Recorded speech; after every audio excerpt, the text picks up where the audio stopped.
Abra comigo a sua Bíblia, Marcos capítulo 5, versículo 22. Marcos capítulo 5, versículo 22. Quem achar, diga: eu vou para o céu. Quem não achou pode dizer: eu estou indo também, pastor. Eu vou.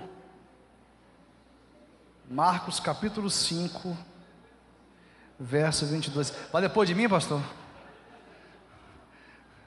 Não gostei muito dessa palavra, não. Glória a Deus. Aleluia. Marcos capítulo 5, verso 22. Nós estamos pregando uma série, os milagres de Jesus. Esse é o 13º milagre que vamos ministrar. Na verdade, hoje nós vamos ministrar 2 milagres em conjunto. Amém? Nós vamos entender a importância de trabalhar esses 2 milagres em conjunto. Estamos aprendendo que os milagres que Jesus realizava enquanto estava na terra tinham 3 propósitos. Primeiro, os milagres eram uma credencial do ministério messiânico de Jesus. Havia uma profecia no Antigo Testamento de que o Messias que viria, o Messias aguardado, iria realizar milagres e prodígios. Jesus também realizava milagres para satisfazer necessidades humanas. As multidões que seguiam Jesus eram uma multidão faminta, com fome, sede, que tinham necessidades, tinham enfermidades. Jesus fazia milagres para saciar necessidades temporárias. Jesus não tem interesse somente em nos dar uma alegria na eternidade, amém, igreja? Ele também tem o desejo de satisfazer nossas necessidades temporárias. E Jesus realizava milagres, porque os milagres que ele realizava tinham lições espirituais profundas. O milagre não parava no milagre. Por trás de um milagre havia lições espirituais profundas que o Espírito Santo desejava comunicar aos nossos corações. E hoje nós vamos falar sobre 2 milagres. Diga assim: 2 milagres.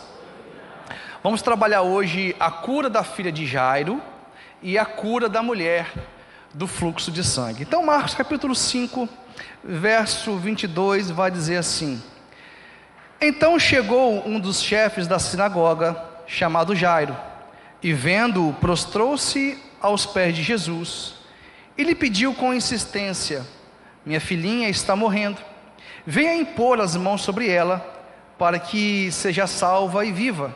Jesus foi com ele. Uma grande multidão seguia Jesus, apertando-o de todos os lados. Estava ali certa mulher que havia 12 anos vinha sofrendo de uma hemorragia. Ela havia padecido muito nas mãos de vários médicos e gastado tudo que tinha, sem contudo melhorar de saúde. Pelo contrário, piorava cada vez mais. Tendo ouvido a fama de Jesus, a mulher chegou por trás, no meio da multidão, e tocou na capa dele, porque dizia: se eu apenas tocar na roupa dele, ficarei curada. E logo a hemorragia estancou, e ela sentiu no corpo que estava curada daquele mal.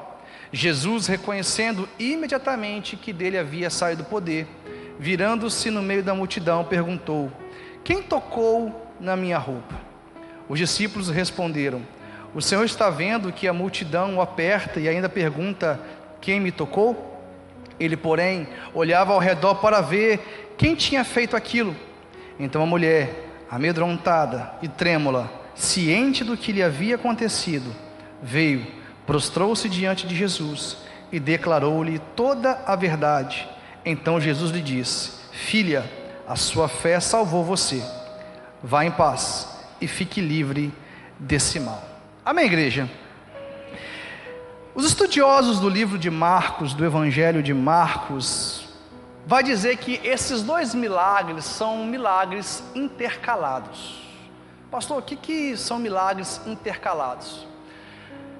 Quando a Bíblia começa uma história, no meio dessa história há uma interrupção. é iniciada uma história e essa outra história é contada por completo. E depois a narrativa bíblica volta e termina a primeira história. Isso são histórias intercaladas.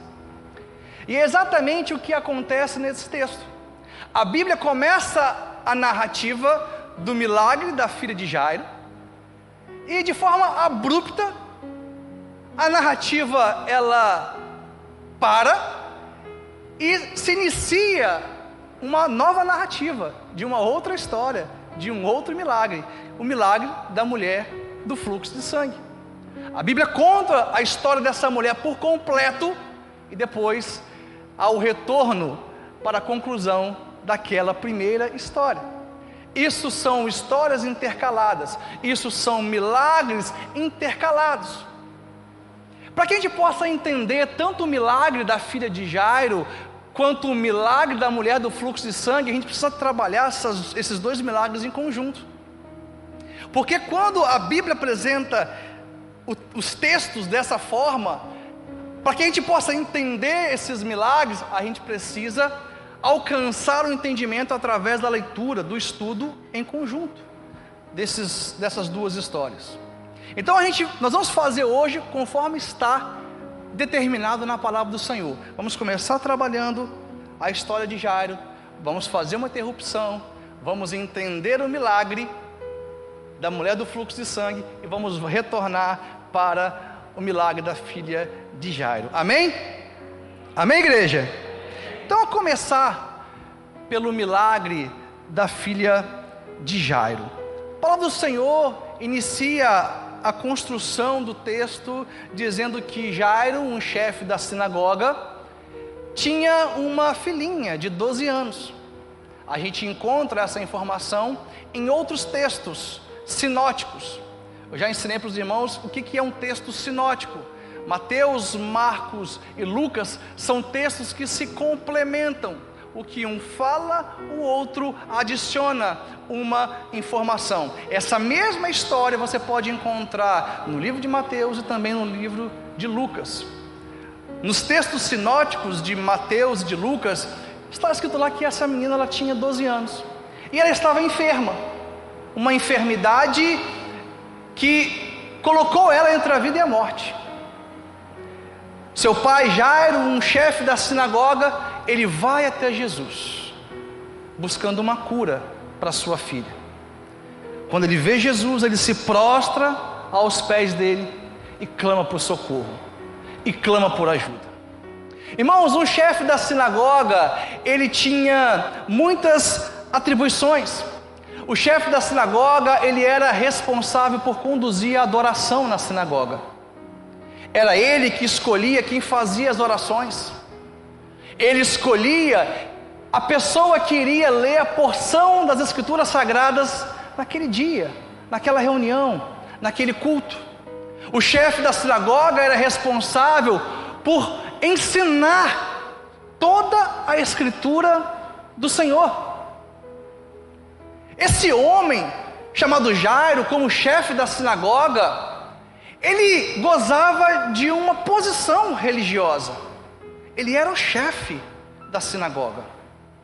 Ele tinha uma posição na sociedade porque o chefe da sinagoga, ele gozava de prestígio. E nós não podemos pensar que para ele foi fácil decidir ir até Jesus. Primeiro porque ele tinha uma posição a zelar. Como chefe da sinagoga, ele jamais poderia se prostrar diante de Jesus para adorá-lo. Ele jamais poderia ir até Jesus para buscar socorro. Porque as consequências disso era, em primeiro lugar, ele deixava de ser o chefe da sinagoga. Quando um chefe da sinagoga passava a seguir a Jesus, ele perdia o seu posto de chefe de sinagoga. A segunda coisa que acontecia, ele passava a ser perseguido, porque para os judeus naquele tempo, seguir Jesus era uma traição. Então esse homem, ele tinha muito a perder. Nós não podemos ler o texto em uma análise superficial e achar que foi fácil para ele simplesmente se levantar e ir até Jesus buscar ajuda. Não, havia muita coisa que ele poderia perder. a sua posição na sinagoga, a sua posição na sociedade, ele passaria a ser perseguido, ele seria considerado um traidor.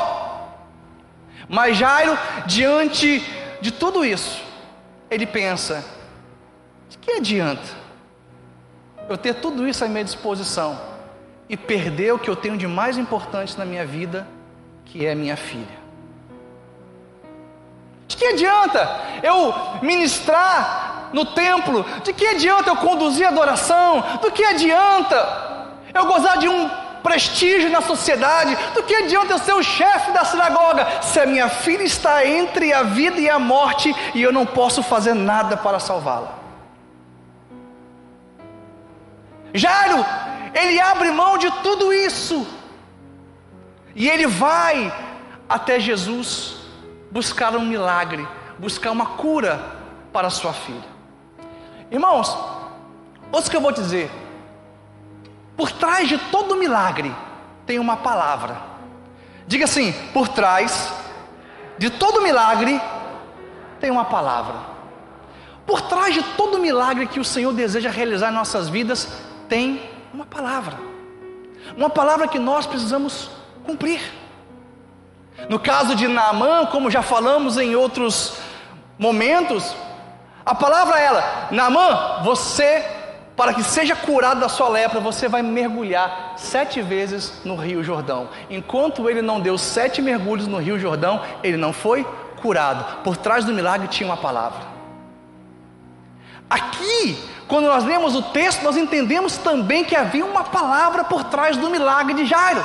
Qual era o milagre? Jairo, você vai ter que abrir mão da sua posição religiosa, você vai ter que abrir mão do seu privilégio diante da sociedade, você vai ter que abrir mão do seu orgulho para que a sua filha seja curada. Jairo, ele abre mão do seu orgulho e ele vai até Jesus buscar uma cura. Sabe, irmãos, quando nós falamos de milagre que acontece no seio familiar, esses milagres quase sempre passam por uma reconexão do pai com o filho, reconexão de esposo e esposa. Às vezes nós esperamos que Deus faça um milagre na nossa família e nos esquecemos que os milagres que acontecem no seio da família passam por uma reconexão. Nem sempre os milagres que vão acontecer na família será fruto de oração, mas de reconexão. Às vezes nós, pais, precisamos abrir mão do nosso orgulho para reconhecer os nossos erros na educação dos filhos.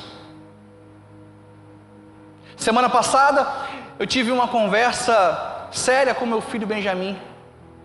Na ocasião, eu identifiquei que eu estava fazendo algo com ele, eu estava tratando ele, eu estava me comportando com ele como meu pai se comportava comigo.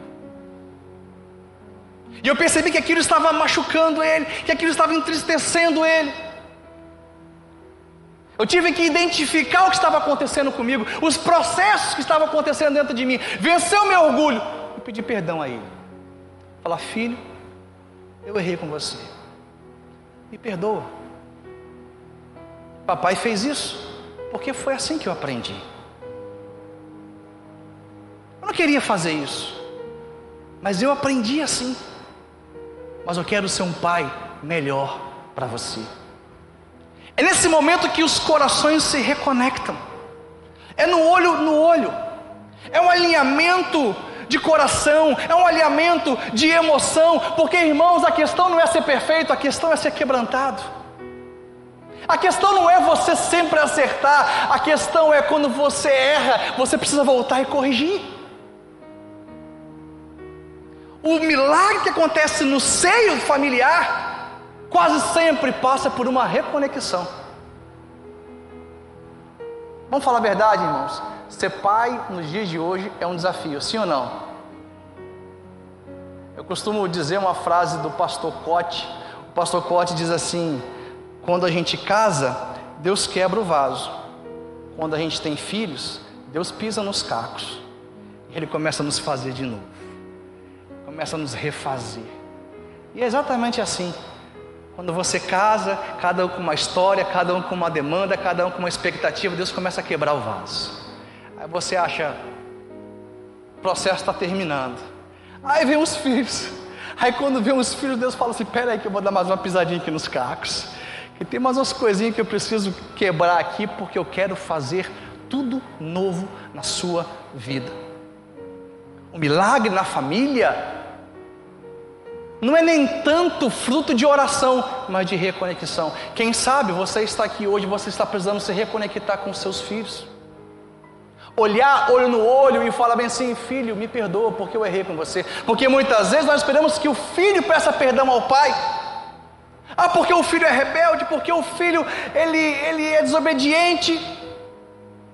A palavra do Senhor diz que nesses dias uma unção seria liberada sobre nós, e o coração dos pais voltaria ao coração dos filhos. O coração dos filhos se inclinaria para o coração dos pais. É tempo de reconexão, é tempo de cura, é tempo de milagre no seio da família. Quantos podem dizer amém? Mas a gente tem que abrir mão do orgulho. A gente tem que abrir mão da nossa soberba, da nossa posição. Às vezes nós ficamos com medo de expor a nossa fragilidade para os nossos filhos. Irmãos, não queira ser um super-herói para o seu filho. Seja um homem de Deus, uma mulher de Deus, que reconhece os erros quando erra, que pede perdão quando é necessário. Jairo, ele teve que abrir mão do seu orgulho para que a sua filha fosse curada. É tempo de reconexão, igreja. Quantos querem um milagre na sua família? Diga amém. Então não perca a conexão. Não perca a conexão com a esposa, com o esposo. Não perca a conexão com os filhos. Tem que haver uma cola. O cristão, irmãos, precisa entender que existe uma cola que nos mantém juntos, que mantém a família junta, unida. Nessa semana tivemos aqui uma peça teatral. Falei, ô Jesus amado, que o processo não para, né, irmãos? A peça falou sobre ofensa. Acabou a peça e a gente sempre conversa em casa sobre a peça, o que Deus falou. O que Deus falou com você? Como é que foi? Porque, irmãos, é tempo da gente se reconectar com os nossos filhos. Eu sei que tem pessoas que estão vendo essa palavra hoje e que você precisa se reconectar com os seus filhos. Pedir perdão. Quem sabe é isso que ele está esperando para voltar para a casa do Senhor. Porque isso desbloqueia o coração. Mas a gente ora, Senhor, salve meu filho, Senhor, faça com que o meu filho volte para a tua presença, mas ele está preso em um rancor, em uma amargura, em virtude de palavras duras, palavras de ofensa, em virtude de situações que aconteceram e que nós como pais o machucamos. Quem está entendendo? É tempo de reconexão. Jairo então, ele vai até Jesus e acontece algo interessante em um texto sinótico. Eu quero ler com vocês, Mateus capítulo 9, verso 19.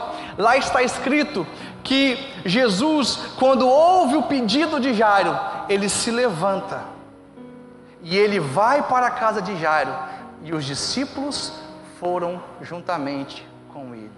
Diga assim: os discípulos seguiram Jesus. Sabe o que acontece quando a gente segue a Jesus? Nós somos conduzidos para o ambiente do milagre.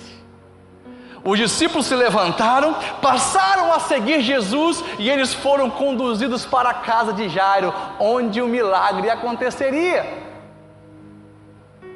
Você quer ter sempre acesso ao ambiente do milagre? Então siga Jesus em todo o tempo. Siga Jesus em todas as ocasiões. Importa pensar que o primeiro milagre que Jesus realizou nos evangelhos foi a transformação da água em vinho. Ali Jesus começou o início dos seus milagres nas bodas em Caná da Galileia. Jesus estava em uma festa e com ele os seus discípulos. Jesus ainda não havia realizado o milagre, mas ele já tinha discípulos. Vou repetir para ver se você pega. Jesus ainda não havia realizado o milagre, mas ele já tinha discípulos. Pessoas já o seguiam. Sabe por quê? Porque tem pessoas que seguem a Jesus pelo que ele é e não pelo que ele faz. E quem segue a Jesus pelo que ele é, sempre é conduzido ao ambiente do milagre. Amém? Jesus não tinha feito nenhum milagre, mas ele já tinha discípulos. Esse tem que ser o nosso coração. Seguir a Jesus pelo que ele é e não somente pelo que ele faz. Então Jesus, ele está no caminho, indo para a casa de Jairo, e eu fico pensando, irmãos, Jairo aflito naquela situação. Sua filha de 12 anos estava entre a vida e a morte. Jesus não conseguia andar rápido, porque o texto diz que as multidões apertavam ele, as multidões espremiam ele. Eu sou curioso e eu fui estudar a velocidade que uma pessoa andando normal, qual é a velocidade de uma pessoa andando? 1 metro por segundo. Uma pessoa andando normal, a velocidade é 1 metro por segundo. Eu imagino aqui que Jesus ele estava andando 1 metro a cada 10 segundos. A cada 15 segundos. Você já viu alguém tentando andar no meio de uma multidão? Jairo aflito porque Jesus ele não conseguia andar rápido, ele não conseguia imprimir uma velocidade aos seus passos, e a filha de Jairo morrendo, e Jairo, sai por favor, ele precisa chegar na minha casa, ele precisa fazer um milagre, impor as mãos sobre a minha filha. Jairo aflito. E não obstante a tudo isso, de forma abrupta, de uma forma muito incisiva, uma mulher, que também há 12 anos, observe, 12 anos a filha de Jairo tinha, 12 anos essa mulher tinha uma enfermidade. Uma mulher que tinha um fluxo de sangue há 12 anos, ela invade a multidão. Ela não quer nem saber, ela invade a multidão. Ela toca em Jesus, sai poder de Jesus. Ela foi curada instantaneamente, na mesma hora. O que Jesus faz? Ele para conversar com a mulher. Olha a aflição de Jairo. Eu preciso que você entre nessa história, que você entenda esse drama. Você está entendendo porque essas histórias são intercaladas? Esses milagres são intercalados. Olha o que Jairo estava vivendo. Essa mulher, ela toca em Jesus, Jesus para conversar com ela. Eu fico pensando, gente, é muito provável que Jairo não era colérico. Esse não era o temperamento dele, porque o colérico não ia suportar isso não ia não. Se ele fosse colérico, ele ia falar assim: ô minha filha, que falta de educação é essa, minha filha? A minha filhinha está em casa passando mal, está quase morrendo, está furando a fila do milagre, espera a sua vez, volta para o final da fila. Eu cheguei primeiro, mas eu estou 12 anos com fluxo de sangue. Já esperou 12 anos, espera mais um pouquinho? Sim ou não? Se ele fosse colérico, ele ia falar alguma coisa assim, sanguíneo, né? Mas eu acho que ele era melancólico, meio tipo eu, assim. Às vezes quer falar, não fala. Vou falar. Fala, não fala. Pensa 10 vezes. E agora? Agora vou falar. E não fala. Eu acho que ele era meio igual eu, assim. Queria falar, mas não fala. Alguém se identifica com isso? Só eu estou sozinho nessa aqui. Estou sozinho, gente?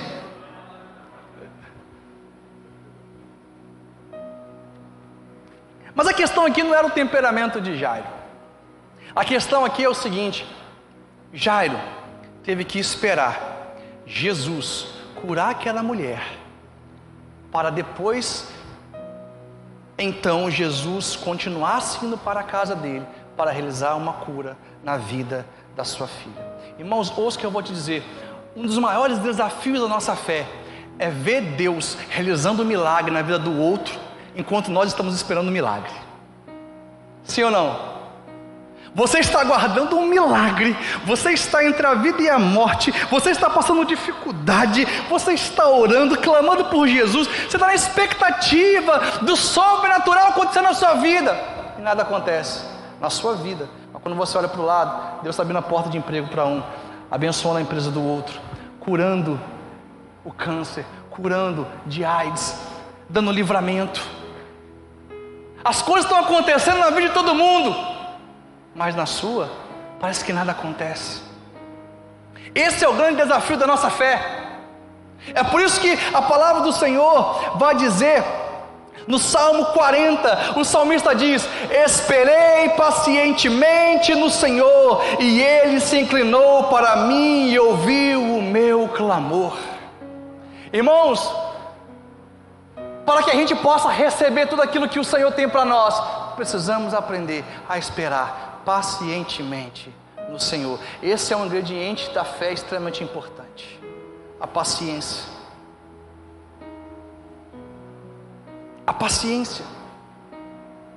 Quem não tem paciência, aborta processo, desiste no meio do caminho, murmura, reclama.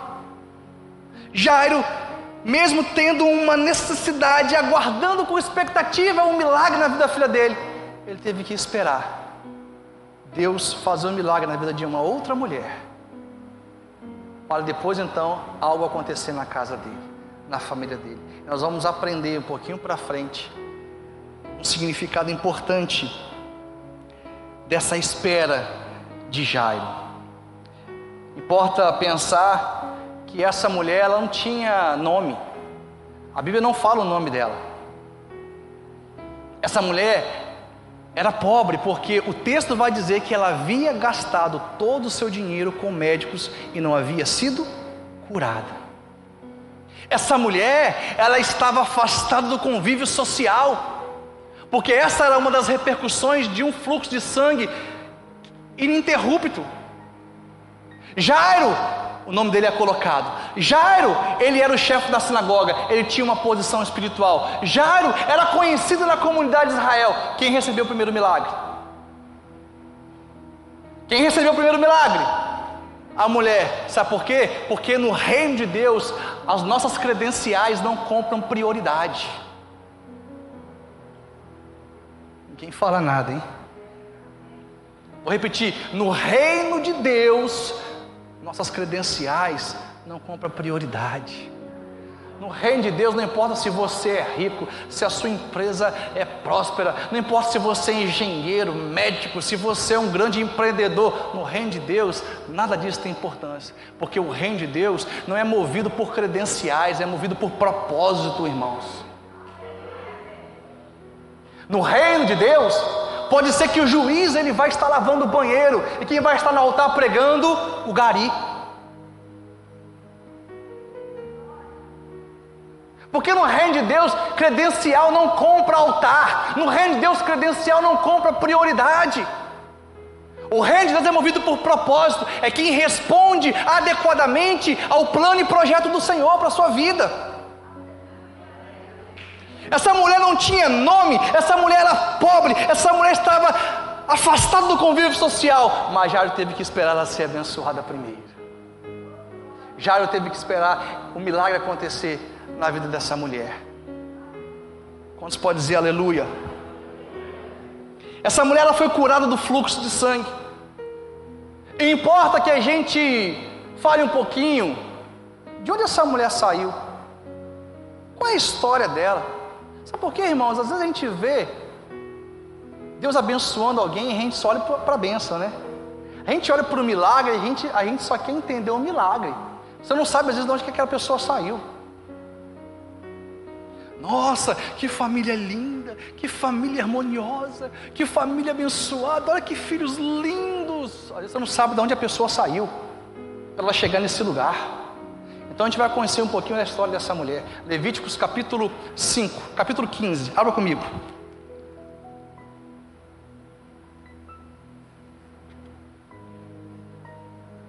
Levíticos capítulo 15, verso 25.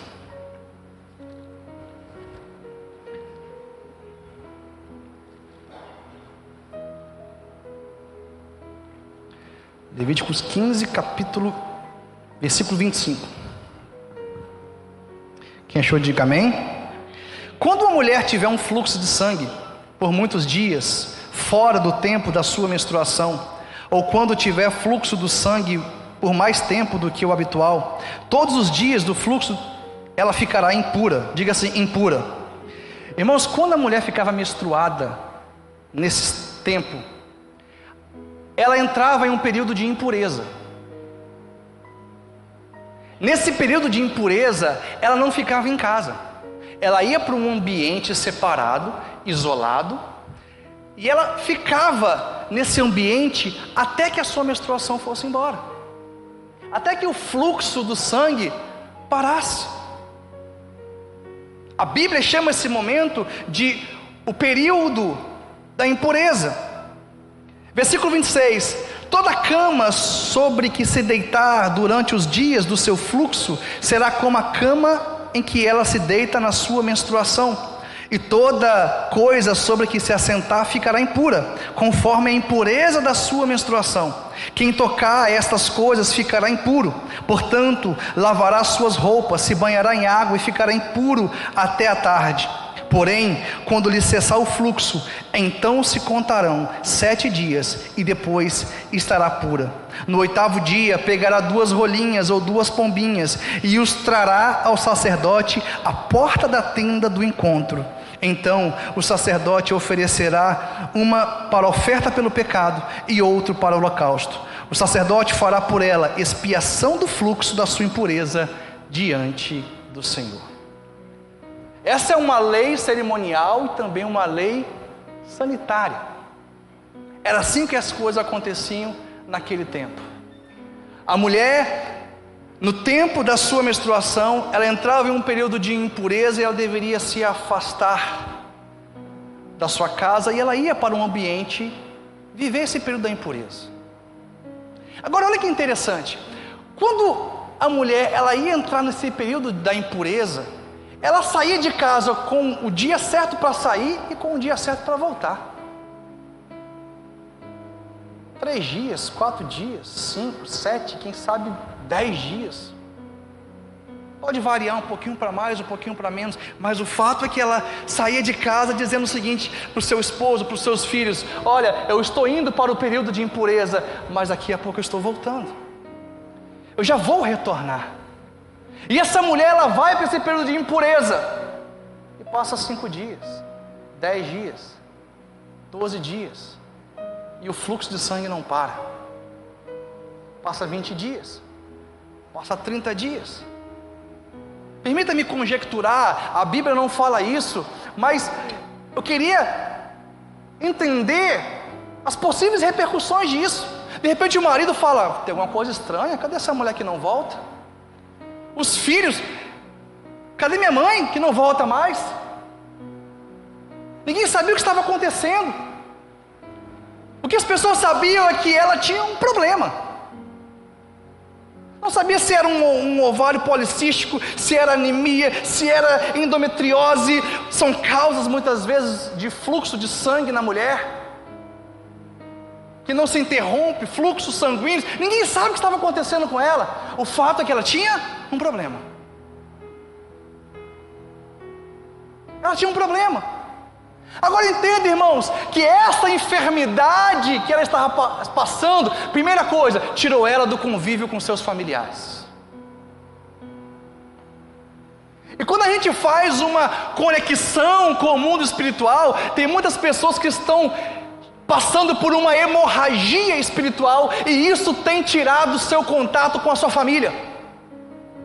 Isso tem impedido você de viver uma vida plena na sua casa, no seu casamento, com os seus filhos.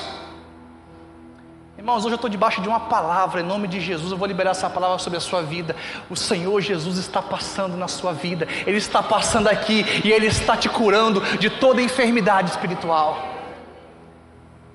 Eu vim aqui hoje para quebrar isso da sua vida, em nome de Jesus. Essa mulher está passando por uma enfermidade, isso tirou ela do convívio com quem ela amava. Essa enfermidade trouxe miséria para ela, porque ela havia gastado todo o seu dinheiro com médicos e ninguém havia curado. Aquilo que era um problema pessoal se tornou um problema familiar. E vamos falar a verdade, irmãos, uma coisa é passar dificuldade sem dinheiro, outra coisa é passar dificuldade com dinheiro, sim ou não? Se tem dinheiro, você vai para o shopping, você compra 10 Big Mac, enche a barriga de milkshake, volta para casa e dorme. O problema não resolveu, mas pelo menos você passou um dia. Uma Uma coisa é você passar uma dificuldade sem dinheiro, outra coisa é você passar uma dificuldade com dinheiro. Vou viajar, vou para Dubai, vou gastar. Eu nunca consegui fazer isso, sempre passei por dificuldade na prova mesmo, dando glória a Deus. Aquilo que era um problema pessoal se tornou um problema familiar. Acabou o dinheiro do esposo, dos filhos, ninguém podia fazer nada por ela. E o pior, quando essa mulher ela saía do período de impureza, ela não voltava para casa. Antes dela ir para casa, ela ia ao templo e ela se apresentava ao sacerdote. E ali ela ofereceria um sacrifício pelo seu período de impureza. Tem muitas pessoas que estão passando por enfermidades na sua alma, enfermidades espiritual, e isso tem te tirado do convívio com o templo, com o sacerdote, com a obra de Deus. Eu fico imaginando essa mulher, que ela mais queria, nesse tempo de impureza, era ir para um culto, porque ela não podia ir para o culto. Como ela queria ouvir uma palavra, como ela queria louvar ao Senhor, como ela queria estar com os irmãos na sinagoga, como ela queria estar no templo, mas ela não podia, porque ela tinha uma enfermidade.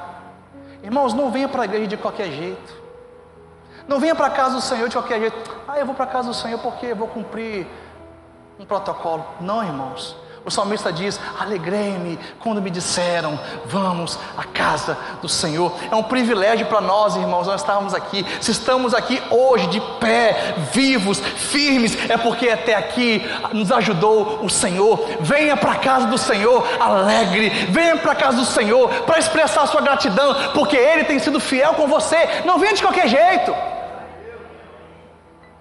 Tem gente que vem para a igreja emburrado, de cara feia. Eu vim porque eu estou indo obrigado. Eu vim porque se eu não for, o pastor vai me ligar e vai achar que eu estou desviado. Não, irmãos, venha para a casa do Senhor porque você tem gratidão para entregar, porque você entende de onde Ele te tirou, porque Ele está te sustentando todos os dias, porque Ele está te livrando do laço do passarinheiro, da morte. Ele tem sido fiel com você. Venha para a casa do Senhor com essa alegria.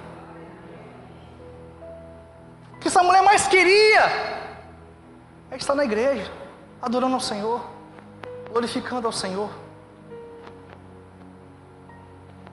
E essa mulher, ela se aproxima de Jesus, ela invade a multidão. Ela não poderia fazer isso, porque no período da impureza, o que ela tocasse se tornava impuro. Ela sabia, irmãos, que se ela fizesse isso e ela fosse pega, se não desse certo o milagre, ela seria apedrejada.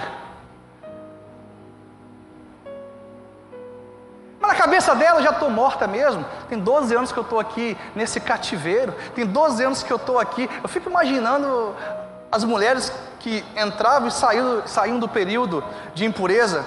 Ei, minha irmã, está aqui ainda? Foi embora não? Vou trazer uma foto para você do seu filho, para você ver como que ele está. Seu marido saiu de casa, viu? A Bíblia não fala isso. Licença poética pastoral. Amém? Estou conjecturando.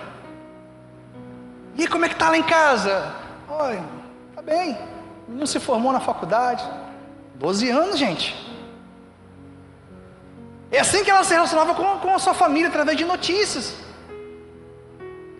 E essa mulher, ela sabia que um milagre tinha que dar certo, porque se ela não tocasse, ela poderia ser apedrejada. Mas ela pensava: já estou morta mesmo, já estou isolada da sociedade. Se eu morrer fisicamente, vai ser só uma consequência daquilo que já está acontecendo dentro de mim. Eu vou tocar nele, eu vou tocar em Jesus. E eu creio que o milagre vai acontecer. Ela invade a multidão. Ela toca na borda da roupa de Jesus, da veste de Jesus. E ela é curada, irmãos. Instantaneamente. Ela é curada naquela hora. Jesus para e fala: alguém me tocou. Pedro então diz: Senhor, como assim alguém me tocou? Jesus perguntou: quem me tocou? Pode parecer uma pergunta insignificante de Jesus, né? Quem me tocou? Um monte de gente tocando ele, encostando nele, a multidão apertando ele. Mas não era uma pergunta significante, porque Jesus está dizendo o seguinte: alguém me tocou de uma forma especial, porque de mim saiu o poder. Jesus curou involuntariamente. O toque dela fez unção sair de Jesus. O toque dela fez glória sair de Jesus. O toque dela fez com que o sobrenatural saísse e alcançasse a vida dela. Porque essa mulher, ela toca de maneira intencional. Ela toca com entendimento. Vamos compreender isso? Vamos lá em Mateus 9. Mateus 9.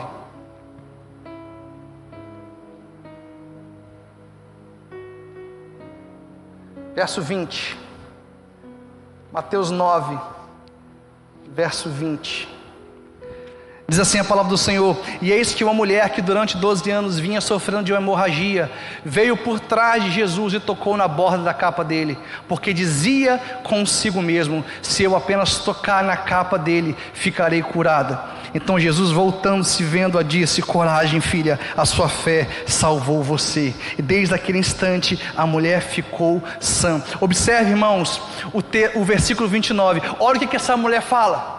Porque dizia consigo mesma. Diga assim: ela falava sozinha. Ela falava consigo mesma. Aqui tem uma revelação muito profunda da palavra do Senhor. Quando a gente vai para a teologia, a gente entende que era o espírito dela que falava com a alma dela. Pastor, isso é possível? Isso é possível. Ela estava fazendo isso. O espírito dela estava ministrando a alma dela. Por quê? A alma dela estava depressiva. A alma dela estava aflita, agonia, borderline. A alma dela tinha perdido a esperança, mas o espírito dela estava vivo. O espírito dela estava ativo. Irmãos, a palavra do Senhor diz que o nosso espírito está pronto. A alma ela é fraca, a carne ela é fraca. Essa mulher, ela, através do espírito dela, ela ministrava para a alma dela. E isso aqui é algo muito importante. Sabe por quê? Às vezes nós não temos ninguém para nos dar uma palavra. Você precisa ter uma palavra para você. Pastor, mas eu não tenho ninguém para liberar uma palavra de Deus sobre minha vida. Eu tenho uma palavra para mim. Pastor, mas ninguém me encoraja. Eu tenho uma palavra de encorajamento para mim. Mas ninguém me incentiva. Eu tenho uma palavra de incentivo para mim. Essa mulher, através do espírito dela, falava a alma dela. Irmãos, isso fala de maturidade. O Espírito Santo tem falado comigo muito forte sobre a gente sair desse lugar de vitimismo. Sair desse lugar onde nós ficamos esperando que o outro faça algo por nós. Você tem uma palavra. Se ninguém libera uma palavra sobre a sua vida, você mesmo seja profeta de si mesmo. Aleluia!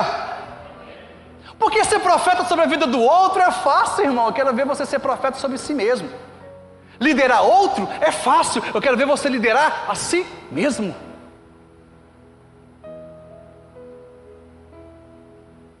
Todos os sábados, mais ou menos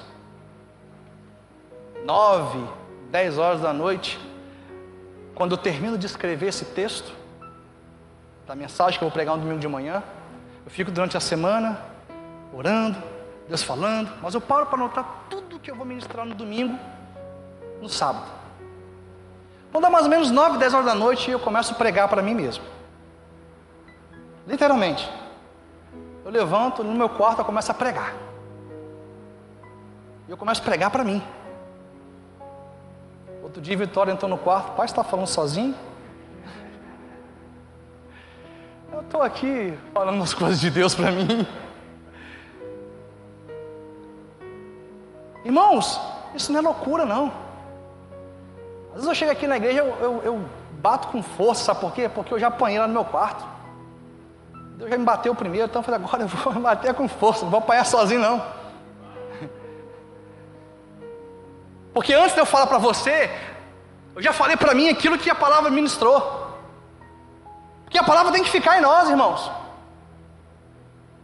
A gente precisa exercer essa dinâmica no mundo espiritual. Eu não tenho ninguém para ministrar. Ministra sobre a sua vida. E essa mulher falava consigo mesma. O espírito dela falava com ela mesma. Pastor, me dá uma referência bíblica Só precisa validar isso na Bíblia. Vamos lá, Salmo 42. Você não está acreditando?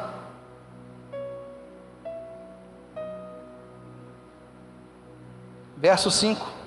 Projeto, por favor. Salmo 42, verso 5. Olha só, irmãos. O salmista estava como essa mulher do fluxo de sangue, apavorado, alma angustiada. O que é que eu vou fazer? Meu Deus. Olha o que o salmista fala. Por que você está abatido, a minha alma? Por que se perturba dentro de mim? Espera em Deus. Espera em Deus, pois ainda o louvarei. Espera em Deus, porque Ele virá em meu auxílio. Era o espírito do salmista falando com a alma dele. Imagina a cena.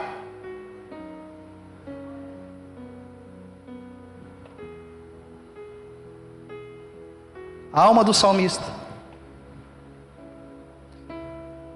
A alma do salmista. O salmista. O espírito do salmista. Sem piti. O que foi? Está batido.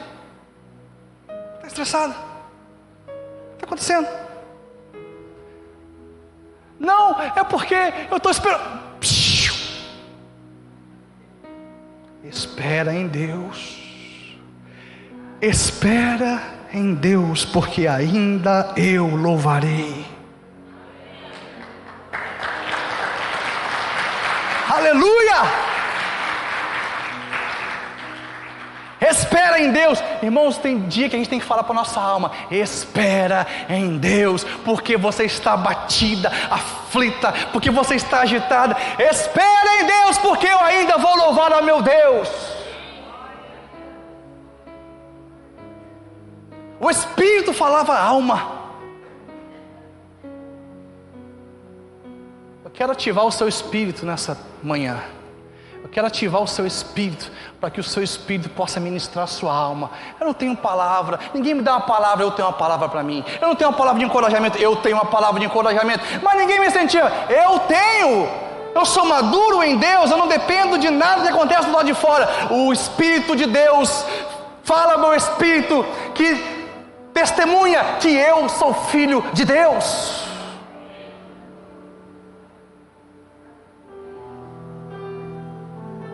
Está entendendo a chave desse milagre? Ninguém foi visitar ela não, irmão. Eu não estou falando que isso não é importante, que nós não temos que fazer isso, mas ela estava sozinha em um cativeiro, ninguém poderia se aproximar dela. Mas ela tinha um motivo. Diga assim, ela tinha um motivo. Quem era o motivo dela? Jesus. Ela ficou sabendo que Jesus estava passando. E ela falou bem assim: se tão somente eu tocar, se tão somente eu tocar na borda da roupa dele, da veste dele, eu tenho certeza que eu serei curado.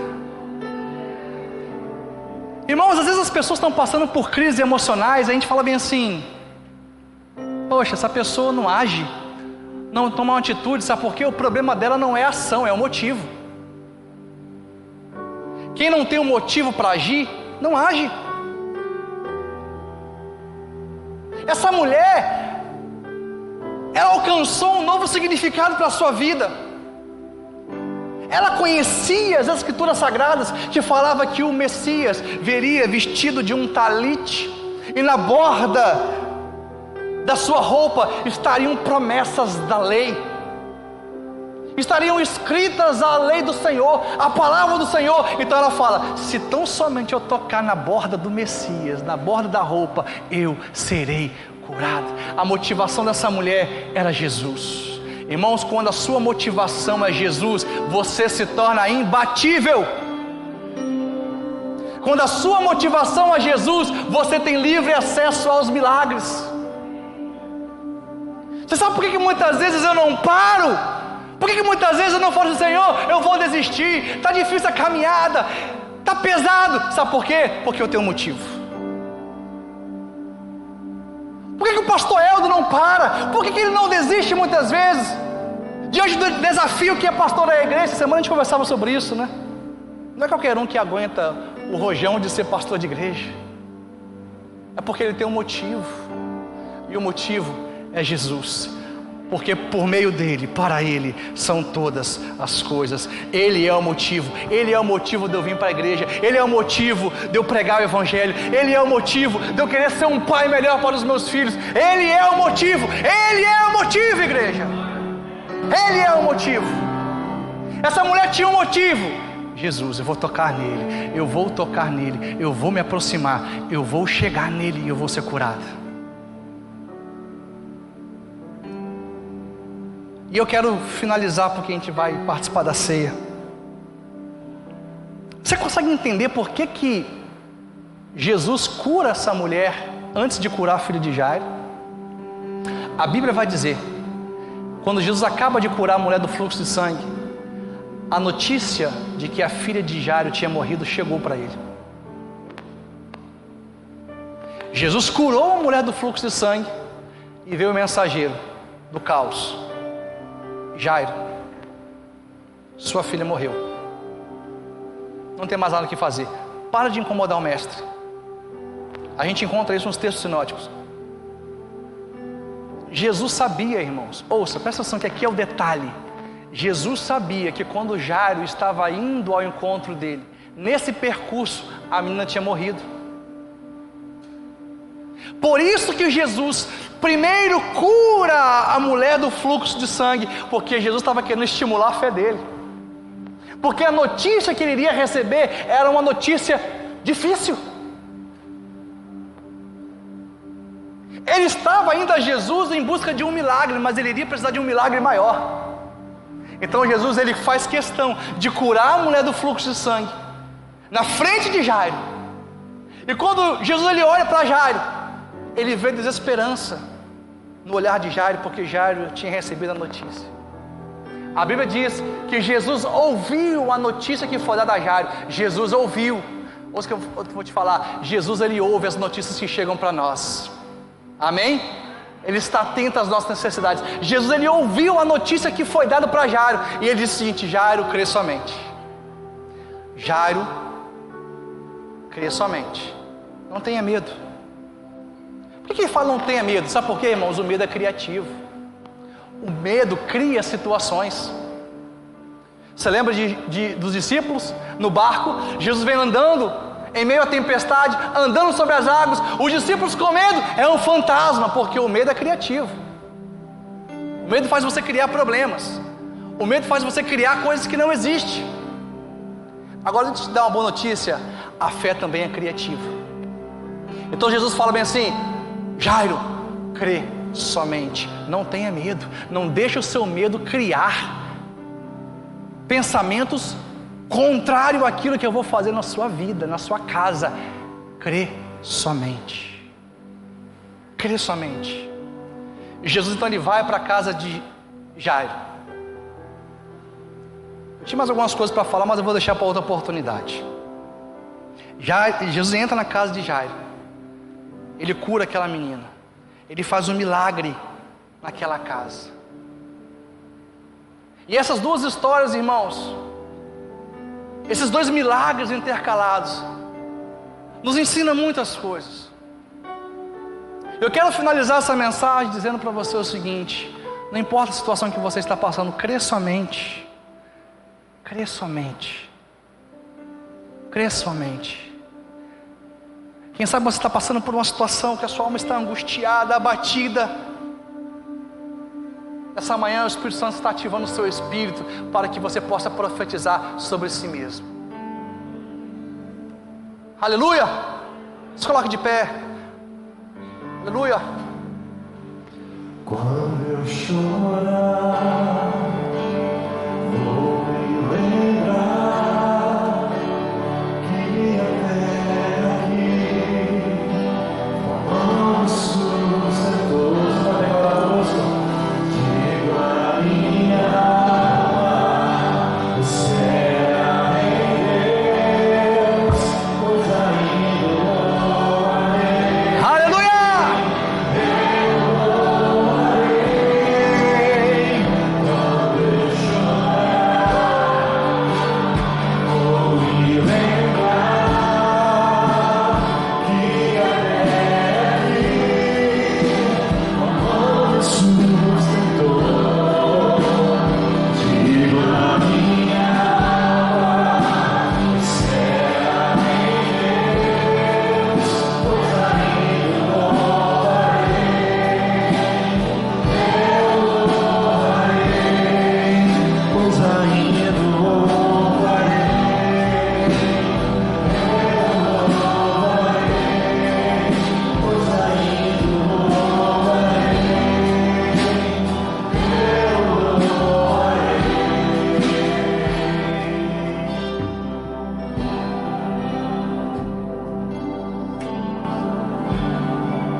uma vez.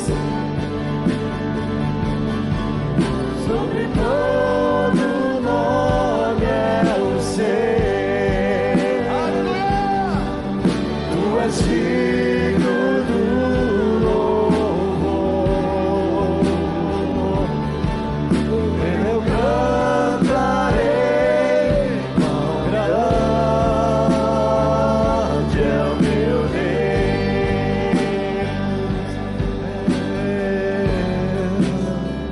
Aleluia! Aleluia! Será que você pode tirar aí 10 segundos, 20 segundos, abrir tua boca e glorificar o Senhor? Glorifica aquele que vive para todo sempre. Glorifica aquele que te salvou. Glorifica aquele que te cura, que te restaura. Glorifica aquele que tem sido fiel com a sua vida. Glorifica Ele. Abre a tua boca, levante suas mãos aos céus. Você não veio aqui para assistir culto, você veio aqui para adorar o Senhor, ao Rei dos Reis, ao Senhor dos Senhores. Se você veio aqui com essa motivação, se Ele é o teu motivo, adora Ele, glorifica Ele, exalte o nome dEle. Aleluia!